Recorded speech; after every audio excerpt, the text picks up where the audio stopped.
देख रहे all news number 1। मैं संवाददाता जयंत कुमार।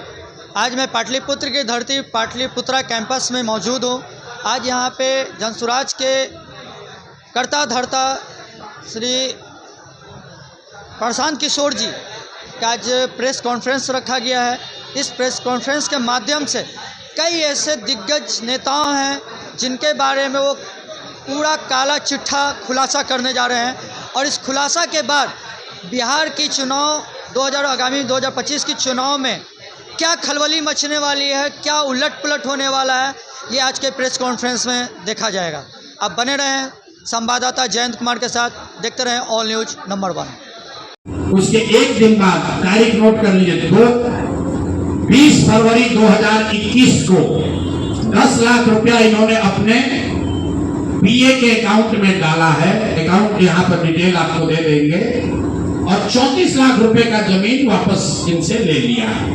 जब इनकम टैक्स ने नोटिस रेज किया कि जमीन है 34 लाख का और अकाउंट में सिर्फ 10 लाख रुपया ही दिख रहा है, तो 4 बरस के बाद 27 अप्रैल 2025 को जमीन लिखवाया है 2021 में।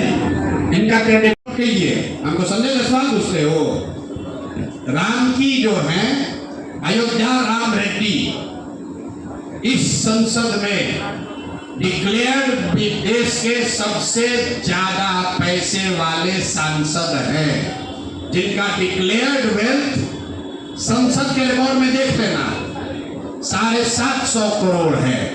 कितना है? 750 करोड़। तो वो जो डोनेशन है वही अयोध्या राम रेड्डी ने दिया है। जो मैं बात रोज करता हूं कि हमको पैसा वो देते हैं जिनको हमने कभी मदद की है। और अयोध्या राम रेड्डी YSRCP के MP हैं। सब आते हो ना, आधा सुनो मेरी बात। अरे सुनो ना यार, तो तुम सवाल किए बिना तैयारी के हम उत्तर दे रहे हैं, सुन लो। तुम भैया हो संघ के पत्रकार, सुनो तो मेरी बात।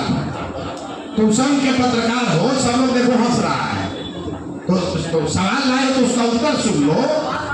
अयोध्या राम, सुन तो लो भाई।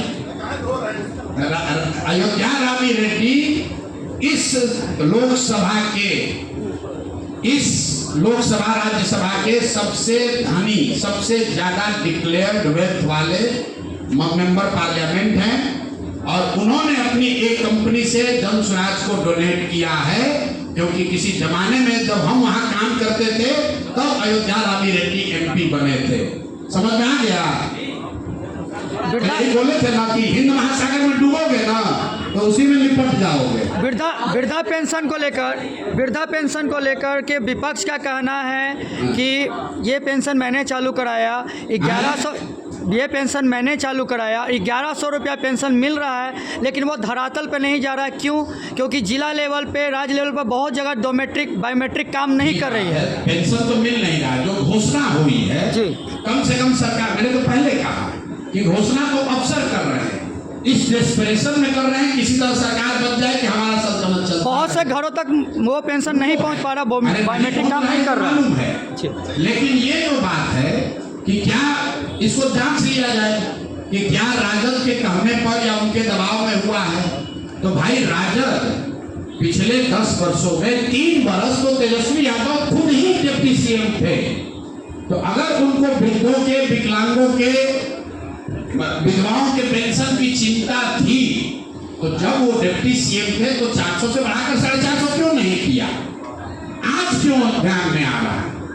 ये पेंशन की बात अगर आप गंभीरता से समझना चाहते हैं, बिहार में इसकी चर्चा ही सबसे पहले प्रशांत किशोर ने की है। और हम झूठ नहीं बोलते इस बातों पर। हम जब यहाँ 2015 में थे तो हमें इसकी जानकारी नहीं थी। जब मैं पदयात्रा में गया, मुझे ये सामने दिखा, तब मैंने ये बात कहनी शुरू की। हमको जो नहीं मालूम, हम पहले कहते नहीं मालूम है। 2015 में हमने बहुत घोषणा कराई, लेकिन पेंशन की बात हमने नहीं की थी, क्योंकि प्रशांत किशोर को नहीं मालूम था कि नीचे 400 रुपये पेंशन मिलता है और इससे इतनी लोगों की परेशानी है। जब पदयात्रा में हम चले, लोगों की परेशानी समझ में आई, तब से हर भाषण में 3 बरस से चिल्ला रहे हैं कि भाई 400 का पेंशन बढ़ना चाहिए। प्रशांत जी, आपने कहा कि अशोक चौधरी एक ट्रस्ट का यूज करके 200 करोड़ रुपया घपला कर दिया। ये नहीं बोले, ये सब आपके हैं। मैंने जो कहा कि अशोक चौधरी ने पिछले 2-3 वर्षों में करीब करीब 200 करोड़ रुपए की प्रॉपर्टी खरीदी है। उस प्रॉपर्टी के खरीदने वालों में एक ऐसे ट्रस्ट का नाम है जिसका हम लोग बहुत सम्मान करते हैं। मैंने जो कहा आप सुने रहे, किशोर कुणाल जी का मैं बहुत सम्मान करता हूं। उनकी पत्नी उस ट्रस्ट की ट्रेजरर है और जियालाल आर्या उस ट्रस्ट के चेयरमैन हैं, जो यहाँ के बहुत ईमानदार ब्यूरोक्रेट रहे। तो मैंने सिर्फ ये कहा कि उस ट्रस्ट के नाम पर इतना सैकड़ों करोड़ का जो प्रॉपर्टी खरीदा जा रहा है, तो इन माननीय लोगों को, अनिता जी को, जियालाल आर्या जी को ये बताना चाहिए कि भाई हम लोग का अशोक चौधरी से कोई लेना देना नहीं है। ये पैसा ट्रस्ट में कहां से आया है, मानव वैभव विकास न्यास में कहां से पैसा आया है, उनको बता देना चाहिए, ताकि उनकी जो छवि है उससे अशोक चौधरी को ना जोड़ा जाए। अशोक चौधरी कैसे बेनामी संपत्ति खरीदते हैं उसका तो मैंने आपको पूरा एग्जाम्पल दिया कि अपने पीए के नाम पर जमीन खरीदा, फिर पीए से अपने बेटी के नाम पर ट्रांसफर कराया, पैसा नहीं दिया। जब इनकम टैक्स ने नोटिस भेजा तो 4 वर्ष के बाद वो खाना पूर्ति कर रहे हैं, तो पूरा आपको प्रमाण दिया है। मेरे कहने का मतलब है कि एक मेरे भाई अभी हम देखिए, मैं उस ट्रस्ट पे टिप्पणी नहीं करना चाहता हूं क्योंकि मेरा अभी भी नहीं, वो नहीं, भ्रष्टाचार के जड़ में वही। सुनिए, वो ट्रस्ट एक्ट जो है वो केंद्र सरकार का मामला है। हम सरकार में आएंगे क्या करेंगे वो बात की बात है। हम इतनी बात कर रहे हैं कि अशोक चौधरी पर सीधा इल्जाम लगा रहे हैं कि ये 200 करोड़ रुपए का नामी बेनामी प्रॉपर्टी इन्होंने खरीदा है। उसमें जब जांच के क्रम में जो पेपर आए उसमें इस ट्रस्ट का नाम बड़े पैमाने पर दिख रहा है। तो हम उनसे आग्रह ये कर रहे हैं कि आप तो इस समाज के ईमानदार लोग हैं, ईमानदार समझे जाने वाले लोग हैं।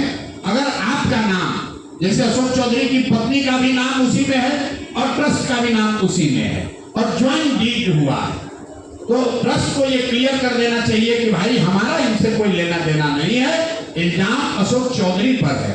ट्रस्ट को सूचिता के हिसाब से ये मोरालिटी है कि न्यास के लोग, चूंकि वो बहुत बड़े लोग हैं, उनको ये क्लियर कर देना चाहिए कि हम लोग का इनसे कोई लेना देना नहीं है। उसका मैंने एक कॉन्टेक्चुअल बात भी बताई। ये सब कुछ शुरू हुआ है जब अशोक चौधरी की बेटी की सगाई हुई है। मैंने डेट बताया, सगाई हुआ और सगाई के बाद हर 10 दिन पर 2 करोड़ 5 करोड़ 10 करोड़ का संपत्ति आप खरीद रहे हैं। तो या तो ट्रस्ट के पास बहुत पहले से सैकड़ों करोड़ रुपए थे जिसका वो अब इस्तेमाल कर रहे हैं, या फिर उनको अचानक से कहीं से इतना पैसा मिल रहा है। ये ट्रस्ट के लोगों को बताना चाहिए।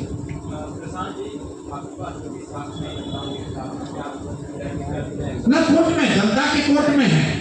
हमने पहले कहा हम लोग कोई इन्वेस्टिगेटिंग एजेंसी नहीं है। जनता के हित में जो जानकारी हम लोग के पास आती है, हमारे पास बोरा भर के कागज रखा हुआ और हम इस पर पढ़ना नहीं चाहते। नहीं, सुनिए, हम इस पर पढ़ना नहीं चाहते। आपने पिछली बार पूछा था तो हमने कहा था एक फुलझड़ी है।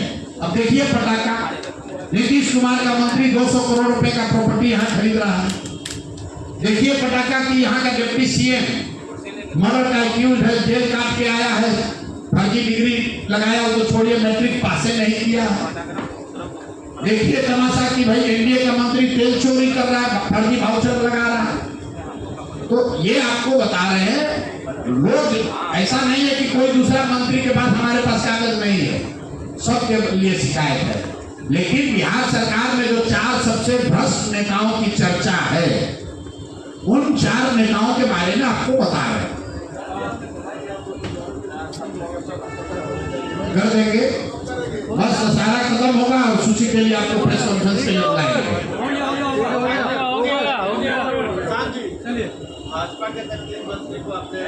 भाजपा और जदयू, अब आप बता दीजिए जदयू में किसका सुनना चाहते हैं। आप लोग पत्रकार लोग बता दीजिए, उसी का अगली बार जारी कर दिया जाएगा। अब आप भाई, हम लोग तो पब्लिक डिमांड पर बताते हैं। लोग कहते हैं भैया मंगल पांडे के बारे में बोलिए, बहुत चोरी कर रहा है, तो बता रहे हैं।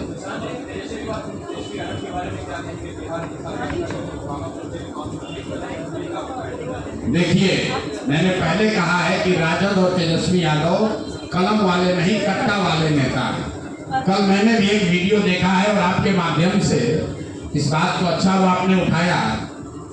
मेरे भाई, कलम हम लोग के लिए सरस्वती है, हर बच्चे के लिए।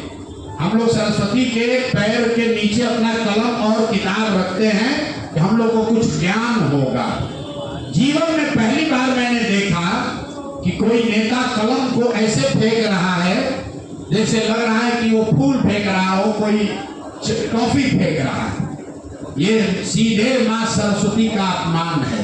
अरे भाई, तुम तो पढ़े नहीं, कम से कम दूसरों माँ सरस्वती का अपमान मत करो।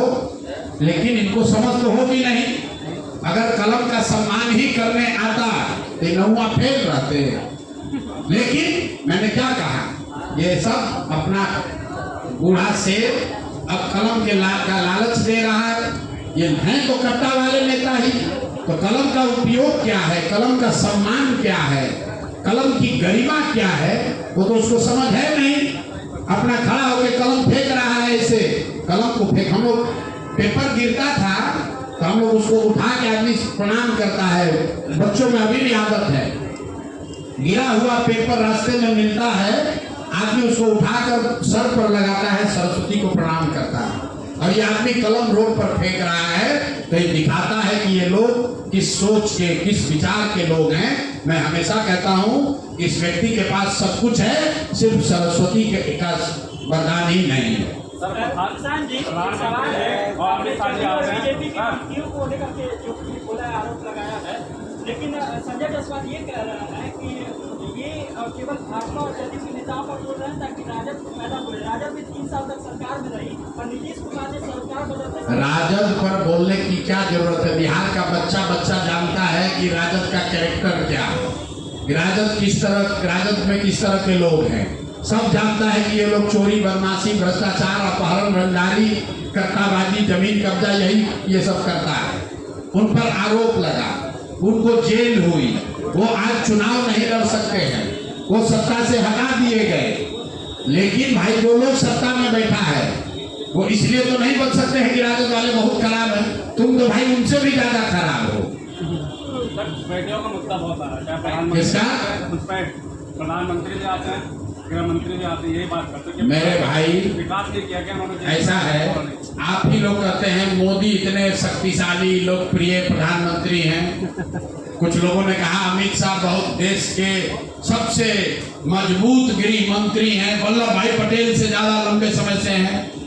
तो आप, सीमा का सुरक्षा किसके हाथ में है? आपके हाथ में तो नहीं है, हमारे हाथ में भी नहीं है। सीमा की सुरक्षा, घुसपैठियों का आना और नहीं आना केंद्र सरकार के हाथ में है। बीएसएफ किसके हाथ में है? गृह मंत्री के अधीन है। तो 15 साल से सरकार किसकी है? तो पहले ये बताएं कि शरणार्थी 15 वर्ष पहले आया था कि अभी आया है? अगर अभी आया है तो सीधा दोष लगेगा भैया अमित शाह पर, मोदी पर और नीतीश कुमार पर। और अगर पहले आया था तो 15 साल से तुम कर क्या रहे हो? तुम तो रोज कह रहे हो, हिंदुओं को बेवकूफ बना रहे हो कि सारे शरणार्थियों को, रोहिंग्या को मार के भगा